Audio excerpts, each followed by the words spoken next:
네, 감사합니다. 제가 교회 사역 시작한 지 지금 한 3개월 정도 된 것 같습니다. 3개월 정도 있으면서 느낀 게 한 가지가 우리 교회는 이 청년들이 여기 여러 부분에서 또 여러 모양으로 헌신하고 봉사하는 그런 경우가 많더라고요. 그래서 참 귀하다 생각되고 그래서 청년들 보시면 또 격려해 주시고 또 계속 그렇게 기도해 주시고 그렇게 하시면 참 좋을 것 같습니다. 오늘 우리가 보았던 이 본문에 야곱이 천사와 씨름한 이 사건이 나오고 있죠. 아마 많은 분들이 이 내용을 잘 알고 계실 것입니다. 그런데 이 내용은 알고 있어도 사실 이 사건의 의미를 잘 모를 때가 많이 있습니다. 여러분, 천사는 왜 갑자기 야곱을 찾아왔을까요? 그리고 그 천사가 야곱과 밤새도록 씨름을 했던 이유는 또 무엇이겠습니까? 어떤 사람들은 이것이 실제로 야곱이 천사와 씨름한 것이 아니고 야곱이 간절히 하나님께 기도했던 것을 이렇게 묘사한 것이다, 그렇게 말하기도 합니다. 물론 이 씨름에는 야곱이 하나님께 간절히 기도했다는 그런 의미가 포함되어 있습니다. 우리가 읽은 호세아서 12장도 야곱의 씨름을 지금 기도와 연결시켜 그렇게 말씀하고 있죠. 그러나 우리는 또한 이 씨름이 단순히 기도 가운데 경험한 어떤 신비적인 체험이 아니라 실제로 야곱에게 일어난 일이었다고 보아야 합니다. 왜냐하면 이 씨름의 결과로 야곱의 허벅지 관절이 어긋났고 그로 인해서 야곱은 이후 평생을 절름발이로 살아야 했기 때문입니다. 여러분, 이처럼 이 사건이 실제로 일어난 일이었다면 여러분, 천사는 왜 야곱을 찾아와서 이렇게 그와 밤새도록 씨름을 했을까요? 단도직입적으로 말하면 여러분, 천사는 야곱을 벌하기 위해서 찾아왔습니다.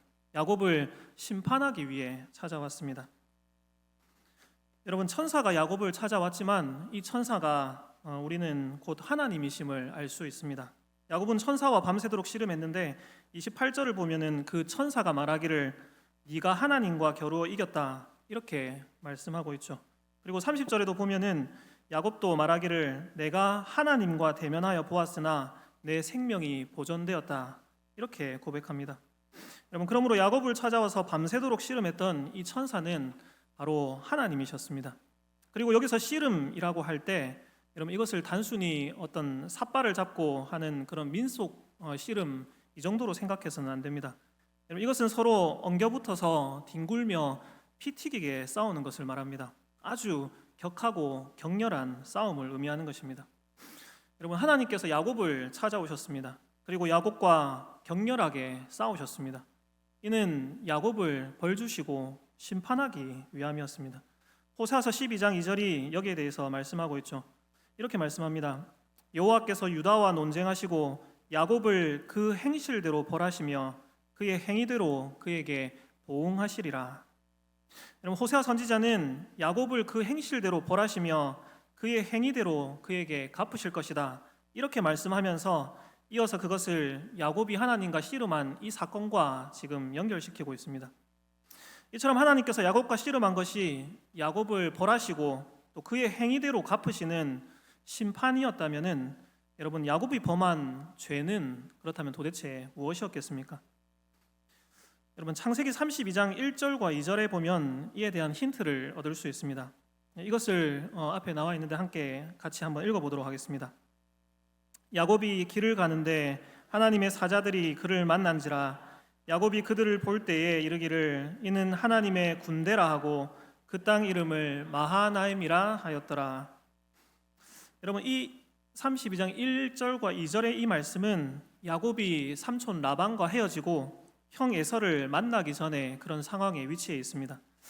여러분, 야곱은 삼촌 라반 집에서의 20년간의 생활을 마치고 지금 고향으로 돌아가는 길에 있습니다. 그 길에서 야곱은 하나님의 사자들, 곧 하나님의 군대를 만납니다.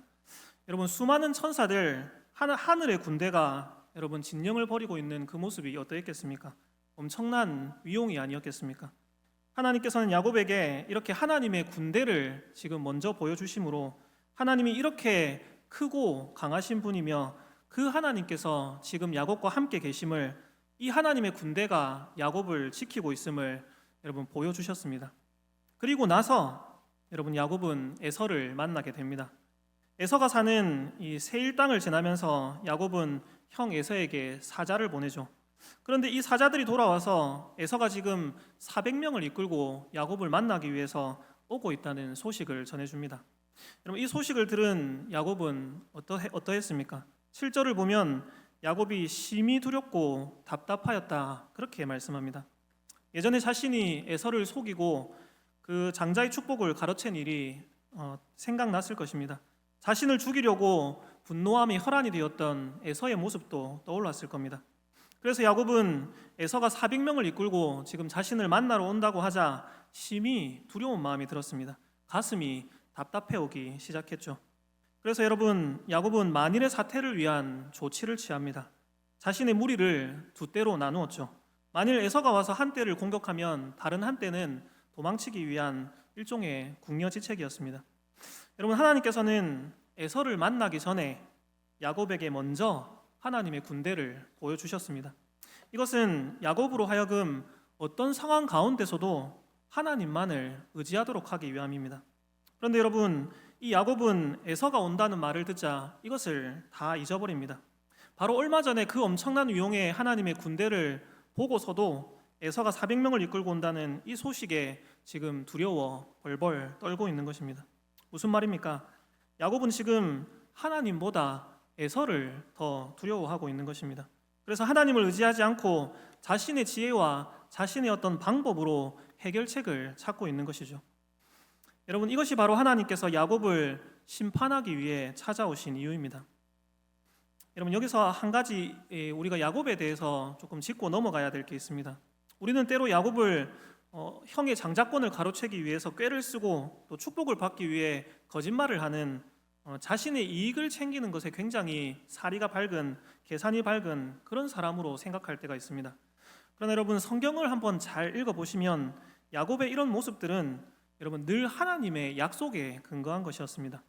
야곱은 팥죽 한 그릇으로 에서의 장자권을 샀죠.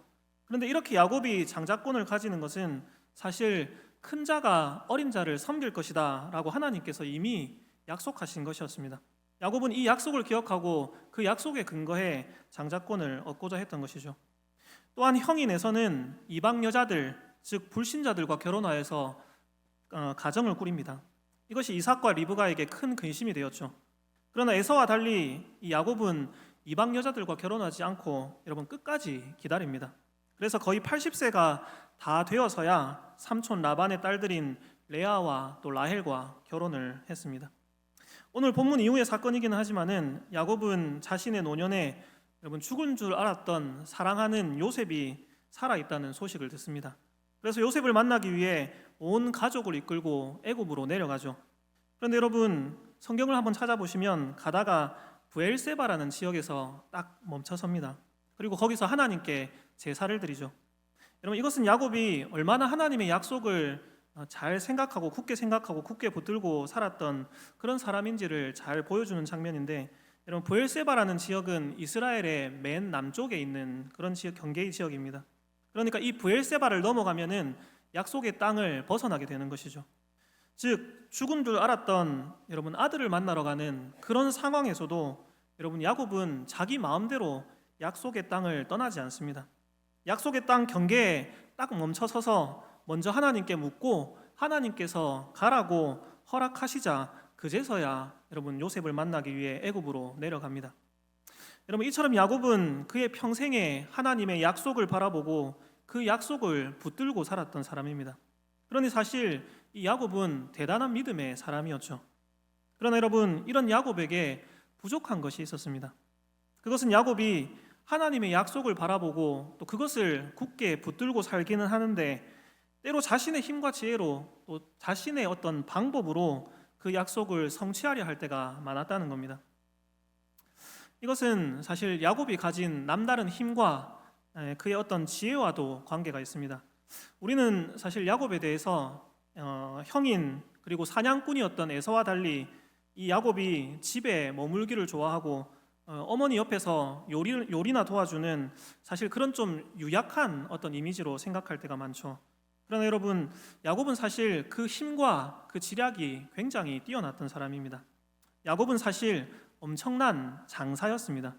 창세기 29장에 보면은 여러분 야곱이 삼촌 라반의 집에 가서 처음 라헬을 만날 때 이 라헬은 우물에서 물을 깃기 위해 기다리고 있었습니다.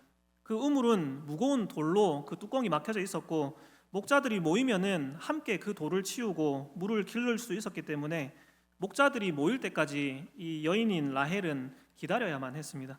그런데 여러분 목자들이 함께 힘을 모아야 옮길 수 있는 그 무거운 돌을 여러분 야곱은 혼자서 옮겨버립니다. 그래서 라헬로 하여금 우물 물을 뜰 수 있도록 그렇게 도와주죠. 야곱의 힘이 아주 남달랐음을 알 수 있는 그런 장면입니다. 사실 오늘 씨름 장면도 마찬가지입니다. 오늘 본문에서 야곱은 밤새도록 이 천사와 아주 격렬한 피 튀기는 싸움을 하는데 이때 그의 나이는 90대 후반이었습니다. 여러분 권투 경기 같은 것도 어떻습니까? 한 라운드에 3분씩 그리고 총 12라운드를 못 벗어나게 시간을 정해놓고 경기를 하지 않습니까? 그리고 또 사실 웬만한 체력으로는 엄두도 내지 못할 그런 일입니다. 아마 저를 포함해서 여기 있는 죄송합니다. 대부분들은 1라운드도 사실 버티지 못하고 나가 떨어질 그런 아마 모습이 될 것입니다. 그런데 야곱은 여러분 거의 100살이 다 된 할아버지였는데 그런 할아버지가 밤새도록 피 튀기게 싸웠다는 것은 여러분 그가 힘과 체력이 엄청난 장사였다는 것을 보여주는 한 장면입니다. 또한 이 야곱은 지략에도 굉장히 능했습니다. 에서에게서 팥죽으로 장자권을 살 때나 삼촌 라반의 집에서 재산을 모을 때나 오늘 본문에서 자신의 무리를 두 때로 나누어서 만약의 사태에 대비하는 등 여러분 야곱은 상황을 아주 잘 파악하고 그것을 이용할 줄 아는 그런 아주 뛰어난 지략가였습니다. 이처럼 야곱은 그 힘과 지략이 매우 뛰어났던 사람이었습니다. 자기 스스로 내세울 게 많고 기댈 때가 의지할 때가 많았던 그런 사람인 것이죠. 그러다 보니 그의 살아온 인생을 보면은 하나님의 약속을 믿고 또 그 약속의 성취를 바라보며 달려가기는 하지만은 여러분 그것을 위해 하나님을 의지하기보다는 때로 자신이 가진 그 뛰어난 힘과 지혜를 더 의지할 때가 많았던 것입니다. 오늘 본문에서도 이런 야곱의 성향이 지금 분명히 나타나고 있습니다. 9절과 12절을 보면 9절에서 12절을 보면 야곱은 분명 하나님께 도움을 구하며 기도합니다. 그러나 기도하면서도 하나님을 온전히 신뢰하지는 못했습니다. 기도하기는 하는데 여전히 불안하고 두렵고 떨리는 것입니다.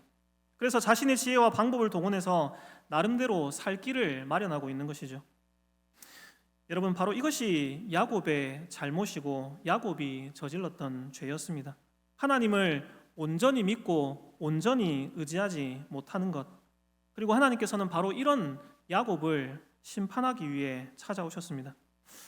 여러분 하나님을 온전히 믿고 의지하지 못하는 것은 여러분 큰 죄입니다. 이것은 죄로 인해 타락했고 그러므로 하나님의 진노와 심판 앞에 놓인 인간의 비참함의 한 단면이기 때문에 그렇습니다. 여러분 원래 인간은 어떻게 창조되었습니까? 하나님의 형상대로 또 하나님의 말씀을 통해 창조되었죠. 그러므로 인간은 이 세상의 모든 피조물들은 하나님을 떠나서는 살아갈 수가 없는 존재들입니다. 하나님께서 온 세상 만물을 창조하셨고 지금도 하나님께서 이 세상 만물을 다스리고 또 보존하고 계십니다. 이 세상은 지금 그냥 굴러가고 있는 것이 아닙니다. 하나님께서 온 세상을 지금도 붙들고 계시고 지금도 운행하고 계시기 때문에 여러분 이 세상이 존재하고 있는 것입니다. 원래 창조을 받은 인간은 이것을 잘 알고 있었습니다. 자신의 존재가 하나님께로부터 난 것임을, 이 세상이 하나님의 손에 의해 창조되었고 유지되고 있고 운행되어지고 있음을 잘 알고 있었습니다.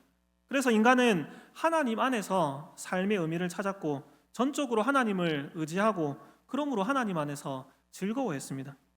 그러나 여러분 첫사람 아담의 타락은 이 모든 것을 바꾸어 버렸습니다. 아담의 타락 이후 이제 인간은 자신의 어떤 죄된 욕망을 추구하고 하나님이 아니라 자신을 의지하고 그러므로 하나님의 영광을 드러내는 것이 아니라 오히려 하나님의 그 영광을 가리는 존재가 되었습니다. 여러분 처음에 하나님께서 온 세상 만물을 창조하시고 좋았더라 그렇게 말씀하셨습니다. 사람을 창조하시고는 보시기에 심히 좋았더라 그렇게 말씀하셨죠. 그러나 여러분 이제 하나님의 무서운 진노와 저주가 우리를 향해 있습니다. 하나님께서 우리를 보며 분노하고 계십니다. 여러분, 이것이 타락한 인간의 비참한 상태입니다. 여러분, 우리 속에는 사실 죄가 가득합니다. 더러움이 가득하죠. 죄로 인해 타락한 우리는 하나님을 즐거워하지 않습니다. 하나님을 기뻐하고 하나님을 의지하지 않습니다. 하나님을 즐거워하지 않을 뿐더러 오히려 하나님을 미워합니다. 우리는 오히려 죄를 사랑합니다.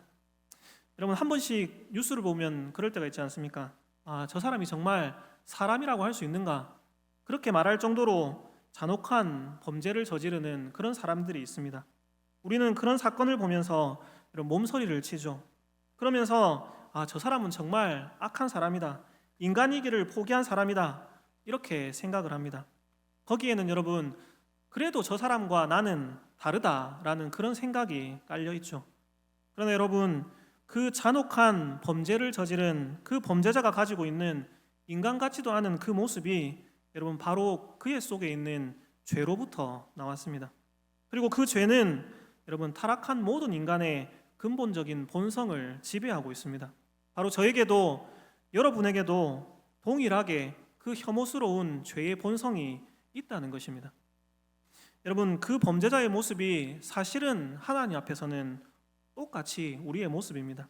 그 사람처럼 극단적으로 표출되지 않았을 뿐이지 여러분, 우리 역시 마음속으로는 똑같은 증오를 가지고 다른 사람을 미워하기도 하고 죄악된 생각들을 가지고 여러분 마음속으로는 수없이 잔혹한 범죄들을 저지를 때가 있지 않습니까? 여러분, 예수님께서는 남을 미워하는 자가 바로 살인하는 자다, 그렇게 말씀하셨습니다. 여자를 보고 음욕을 품으면 그 사람은 이미 간음한 것이다, 이렇게 말씀하셨습니다. 그렇다면 여러분, 우리는 얼마나 많은 살인과 얼마나 많은 간음을 저지른 자들이겠습니까? 여러분, 너무 지나치게 사실 비관적이라고 생각하실 수도 있습니다. 그러나 여러분, 우리의 모습을 직시할 수 있어야 합니다. 우리가 얼마나 추악한 죄인들인지, 우리 속에 얼마나 더럽고 추악한 것들이 가득한지, 우리가 얼마나 가망성이 없는 그런 자들인지를 깨달아야 합니다. 여러분, 여러분의 속마음을 낱낱이 비춰줄 수 있는 그런 모니터가 우리 이 어깨에 한번 달려있다고 상상을 해보십시오. 그러면 그것을 자신 있게 다른 사람들에게 보여줄 수 있는 사람이 여러분 우리 가운데 있겠습니까? 아무도 없을 것입니다. 이것만 보더라도 여러분 우리 속에 얼마나 부끄럽고 죄악된 모습이 가득한지 알 수 있지 않습니까? 여러분, 사실 오늘날에는 일종의 낙관적인 인간론이 대세를 이루고 있습니다. 우리 자신 속에서 어떤 선한 가능성과 소망을 찾으려 하는 그런 모습들이 많이 있습니다. 사실 이것은 교회 안에도 마찬가지죠. 조금 시간이 지났긴 했지만은 여러분, 긍정의 힘, 이런 책들이 아주 이슈를 일으키고 베스트셀러가 되었었죠. 여러분, 다들 할 수 있다라고 외칩니다. 잘 될 거라고 말합니다. 하나님께서 우리를 사랑하시고 복 주실 거다, 그렇게 외칩니다. 여러분, 자신의 죄악된 모습들은 알지 못한 채 그것을 회개하고 또 해결할 생각은 하지도 않은 채 아주 긍정적이고 관대하게 자신들을 바라보고 있는 것입니다. 그러나 여러분, 죄송하지만은 천만의 말씀입니다. 죄가 가득하면서도 그것을 깨닫지 못하고 그러므로 하나님을 의지하지 않고 자신만을 의지하며 살아가는 그런 인생들은 여러분 모두 멸망을 향해 달려가는 인생들입니다. 성경은 이렇게 분명하게 선포하고 있습니다. 한 번 죽는 것은 사람에게 정하신 것이요 그 후에는 심판이 있으리니. 여러분, 우리 모두가 결국은 하나님 앞에 서게 될 것입니다. 그리고 그때에 죄된 욕망을 추구하며 자신의 지혜와 능력을 의지하고 또 자신의 영광을 위하여 살아왔던 여러분 우리의 그 모든 추악한 죄의 모습들이 낱낱이 하나도 빠짐없이 드러나게 될 것입니다. 여러분, 하나님의 심판대 앞에 섰을 때 이 무서운 심판을 피할 수 있는 길이 전혀 없다는 것을, 우리 자신이 가진 그 어떤 것으로도 이 하나님의 심판을 피할 수 없다는 사실을 여러분 그때서야 모든 인생이 깨닫게 될 것입니다. 여러분, 이것을 사실 우리가 분명히 알아야 합니다. 이것을 깨달아야 합니다. 우리 자신에게는 의지할 것이 아무것도 없음을, 아무런 소망이 없음을, 그 무서운 하나님의 심판 앞에서 벗어날 수 있는 방법이 우리 자신들에게는 전혀 없다는 이 사실을 우리가 먼저 분명히 알아야 합니다. 그래야 여러분 비로소 그때에 소망이 있습니다. 여러분, 오늘 말씀은 무서운 하나님의 심판으로 시작하고 있습니다. 범죄한 야곱을 심판하기 위해 찾아오신 두려운 하나님으로 시작하고 있습니다. 그러나 오늘 말씀이 궁극적으로 지향하는 것은 여러분, 심판이 아니라 구원입니다. 절망이 아니라 소망입니다.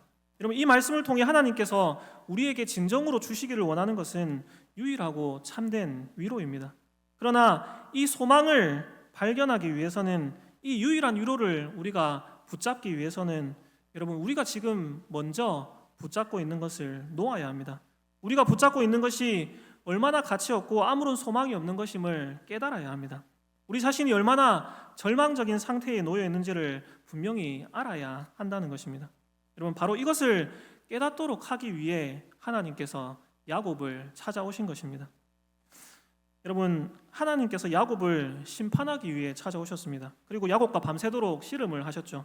그런데 이렇게 심판하러 찾아오셨는데 여러분, 하나님께서 야곱을 제압하지를 못하십니다. 25절에 보면은 자기가 야곱을 이기지 못함을 보시고 여러분, 이렇게 말씀합니다. 이상하지 않습니까? 하나님이 야곱을 심판하러 오셔서는 오히려 야곱에게 이기지 못하는 상황이라니요. 그러나 더 이상한 것은 바로 그 다음 상황입니다.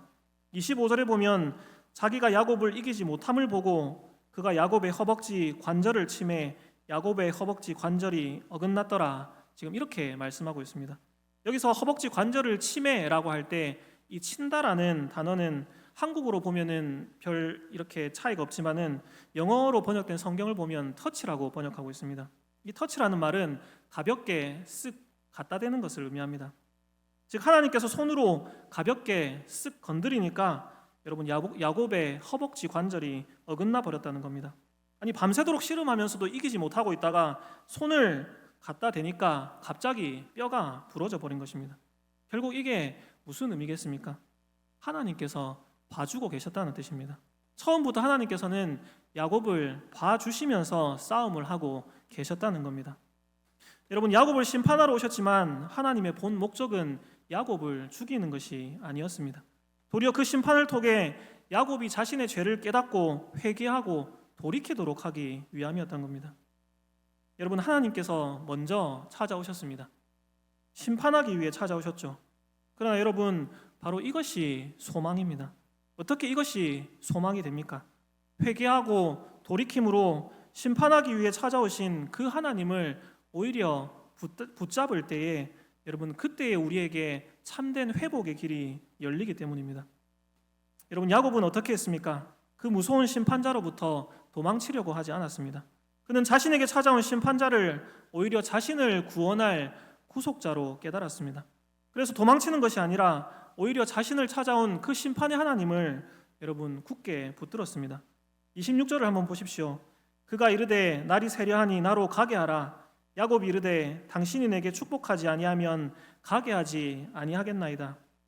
여러분, 훗날 호세아 선지자는 야곱의 이 행동을 하나님을 붙들고 그에게 울며 간구한 것이다, 이렇게 표현하고 있습니다. 호세아서 12장 3절에서 4절을 보면 또 힘으로는 하나님과 겨루되 천사와 겨루어 이기고 울며 그에게 간구하였으며, 그리고 호세아 선지자는 그 당대의 배교한 이스라엘, 그래서 이방의 압제로 심판당하고 있는 그 하나님의 백성들을 향해 야곱의 이 행동을 상기시키면서 또한 이렇게 권면했습니다. 호세아서 12장 6절에 그런즉 너의 하나님께로 돌아와서 인애와 정의를 지키며 항상 너희 하나님을 바랄지니라. 그러니까 호세아가 지금 어떻게 타락한 이스라엘 백성들을 권면하고 있냐면은 야곱의 이 씨름 이야기를 비유로 들어서 야곱도 너희와 같이 잘못하여서 하나님께서 그를 심판하러 찾아오셨다. 그러나 야곱이 어떻게 했느냐? 그는 하나님을 붙잡고 울며 간구하지 않았느냐?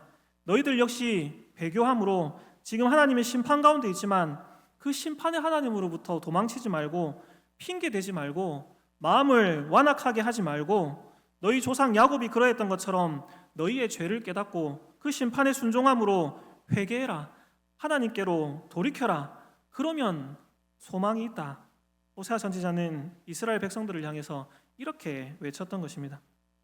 여러분, 오늘 이 호세아 선지자의 외침은 배교한 이스라엘 백성들뿐 아니라 또한 죄인된 우리를 향한 그런 외침이기도 합니다.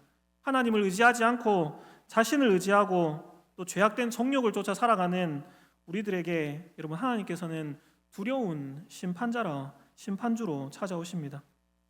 하나님은 예배 가운데서 우리에게 찾아오시죠. 말씀을 통해 우리의 완악한 죄를 들춰내십니다.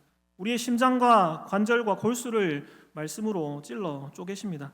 하나님을 의지하지 않고 자신을 의지하며 세상을 의지하고 쫓아가는 그런 우리의 무지함과 불신앙을 책망하십니다.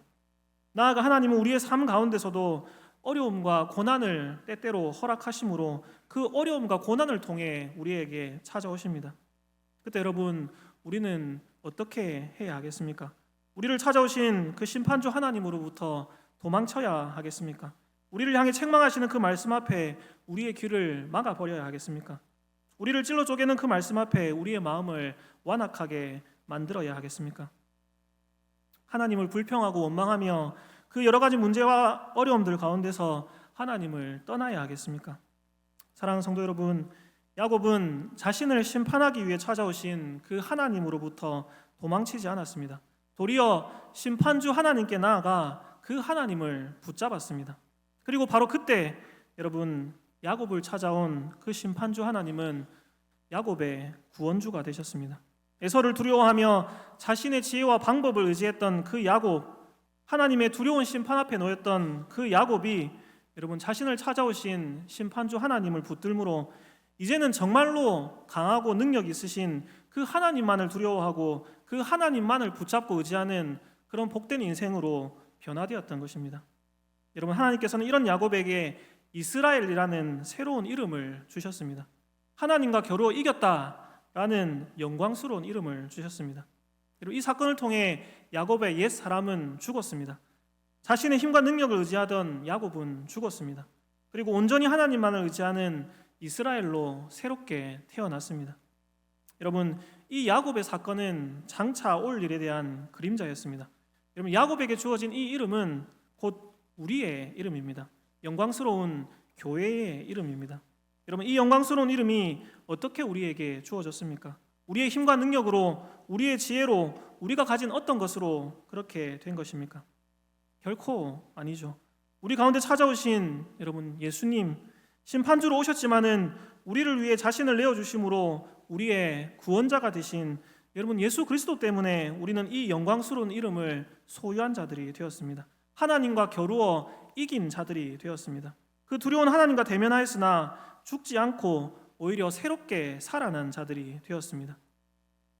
여러분, 예수님이 우리의 참된 소망이십니다. 예수님이 우리의 유일한 위로이십니다. 죄로 인해 멸망당할 수밖에 없었던 우리가 생명을 얻고 구원에 이르는 그 유일한 길이 바로 우리에게 찾아오신 예수 그리스도이십니다. 그런데 여러분, 우리는 혹시 아직도 우리 자신을 의지하고 있지는 않습니까? 여전히 우리 속에 무언가 선한 것이 있다고 우리 자신의 지혜와 능력을 그렇게 자랑하고 있지는 않습니까? 아직도 세상의 좋은 것들을 바라보고 흠모하면서 그것들을 쫓아 그렇게 달려가고 있지는 않습니까? 여러분, 세상의 그 어떤 것들이 우리를 지켜줄 것이라 생각하며 여러분 그렇게 달려가고 있지는 않습니까?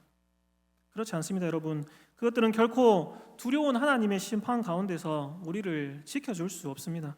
결코 영원한 멸망의 길에서 우리를 구원해 줄 수 없습니다. 여러분, 우리 자신에게는 의지할 수 있는 것이 아무것도 없습니다.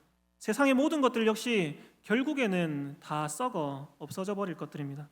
여러분, 우리가 붙들 수 있는 은은, 우리가 의지할 수 있는 유일한 소망은 여러분 우리 안에 있는 어떤 것이 아니라, 세상에 있는 어떤 것이 아니라 오직 하나님께로부터 주어지는 것입니다. 우리로부터 난 것이 아니라, 이 세상에 속한 것이 아니라 오직 하나님께로부터 나서 우리에게 찾아오신 하나님의 의입니다. 여러분, 그 하나님의 의가 바로 우리 예수 그리스도이십니다. 여러분, 말씀을 맺겠습니다. 야곱은 이 사건을 통해 새롭게 거듭났죠.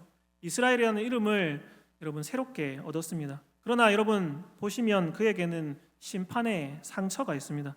이 씨름을 통해 야곱은 허벅지 관절이 어긋나게 되었습니다. 그리고 평생 절뚝거리며 걷는 절름발이가 되었습니다. 그러나 여러분, 사실 이것이야말로 영광의 상처입니다. 성경에서는 허벅지 관절 이렇게 번역되었지만 사실 신체의 어느 부위를 가리키는지 정확하게 특정하기는 어렵습니다. 그러나 이것이 가리키는 의미는 분명한데 그것은 바로 힘의 근원이라는 그런 의미입니다. 즉 야곱의 허벅지 관절이 어긋났다는 것은 단순히 부상을 당했다는 뜻이 아니고 하나님께서 야곱의 힘의 근원을 제거해 버리셨다는 것을 의미합니다. 그리고 여러분, 하나님께서 그의 힘의 근원을 제거해 버리셨다는 것은 하나님께서 야곱이 이제껏 의지해왔던 모든 것을 없애버리셨다는 뜻입니다. 여러분, 앞에서 살펴본 것처럼 야곱이 엄청난 힘을 가진 장사였음을 기억하십시오. 그러나 이제 그는 평생을 절뚝거리며 걸어야 하는 절름발이가 되었습니다. 자신이 믿고 의지하던 그 뛰어난 힘을 발휘할 수 없는 그런 사람이 된 것입니다. 세상적인 관점에서 보면 야곱은 정말로 볼품없는 사람이 되었습니다. 아무것도 내세울 게 없는 그런 사람이 되었습니다. 그러나 그러므로 그가 얻은 것이 있습니다. 자신이 의지할 수 있는 그 힘의 근원을 하나님께서 앗아가 버리셨기 때문에 여러분, 야곱은 이제 자신에게는 의지할 게 없습니다. 그러므로 야곱은 오직 하나님 한 분밖에 의지할 수 없는 자가 되었습니다. 사랑하는 여러분, 이것이 바로 교회의 정체성입니다. 이것이 바로 예수님을 통해 구원받은 우리 성도들의 모습입니다. 세상은 무엇을 가졌냐, 얼마나 가졌냐, 내가 얼마나 뛰어난가를 자랑합니다. 내가 가진 힘과 지혜와 능력이 얼마나 뛰어난 것인지를 자랑하고 그것을 의지합니다. 여러분, 그런 세상이 보기에 우리는 정말 보잘것없는 절름발이들처럼 보일 수 있습니다. 우리는 약합니다. 우리 힘으로는 아무것도 할 수 없는 자들임을 고백합니다. 그러나 여러분, 바로 그렇기에 우리는 참 능력과 참 소망을 가진 자들입니다. 교회는, 성도는 여러분, 자기 자신을 의지하지 않고 다른 어떤 것을 의지하지 않고 오직 하나님 한 분만을 의지하기 때문입니다. 우리의 유일한 위로가 되시는 예수님 한 분만을 붙들고 살아가기 때문입니다. 여러분, 절뚝거리며 걸어가는 우리의 걸음이 때때로 보잘것없어 보이고 세상이 그런 우리를 비웃는다 하더라도 여러분, 이것이 우리의 정체성임을 기억하십시오. 바로 그 모습이 우리의 영광스러운 이름임을, 여러분, 성도요 또 교회의 모습임을 여러분 잊지 마시기를 바랍니다. 주님께서 그런 우리를 전능하신 그분의 손으로 여러분 굳게 붙들고 계십니다. 주님께서 우리가 주님 앞에 서는 그 날까지 우리의 모든 걸음을 여러분 선하게 인도하여 주실 것입니다. 우리의 유일한 위로 되시고 또 힘과 소망이 되시는 여러분 예수님, 그분 한 분만을 의지하며 이 영광스러운 믿음의 걸음을 끝까지 걸어가는 그런 우리 교회 모든 성도님들 다 되시기를 주님의 이름으로 축복합니다.